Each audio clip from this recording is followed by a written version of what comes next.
La première ici à Belém est de démultiplier notre énergie à combattre le changement climatique.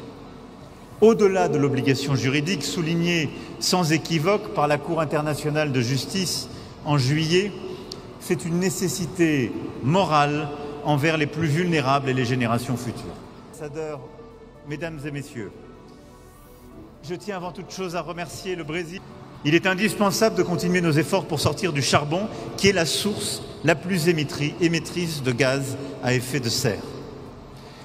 La France s'y emploie, d'abord en ayant fermé les 2 dernières centrales thermiques, et ce sera pleinement parachevé d'ici 2027. Plus aucune ne permet de produire le mix électrique français. Les solutions sont là: batteries, stockage, voitures électriques, énergie décarbonée. La deuxième priorité pour cette COP, c'est de protéger, de restaurer nos 2 grands puits de carbone naturels, nos forêts et notre océan.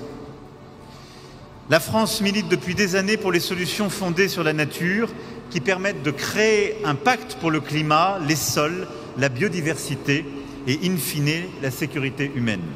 Partenariat pour une transition énergétique juste, les fameux JETP définis à la COP de Glasgow, et pour n'en citer que quelques-uns, ceux qui ont été... À cet égard, les politiques d'adaptation sont incontournables.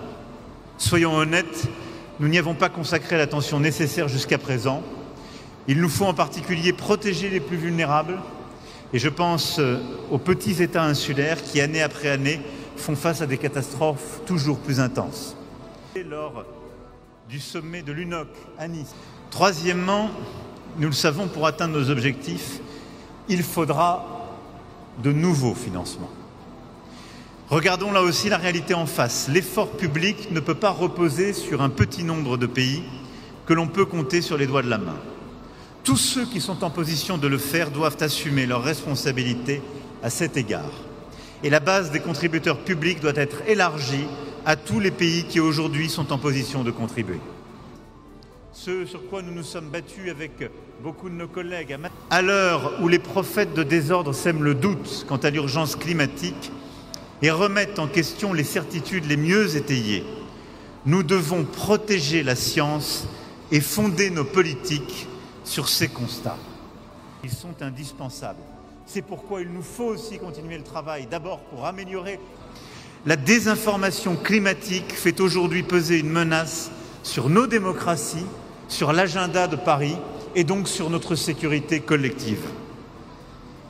C'est pourquoi, je le redis ici avec force, nous devons soutenir la science libre indépendante. Nous devons continuer l'engagement derrière nos scientifiques pour gagner ce combat climatique.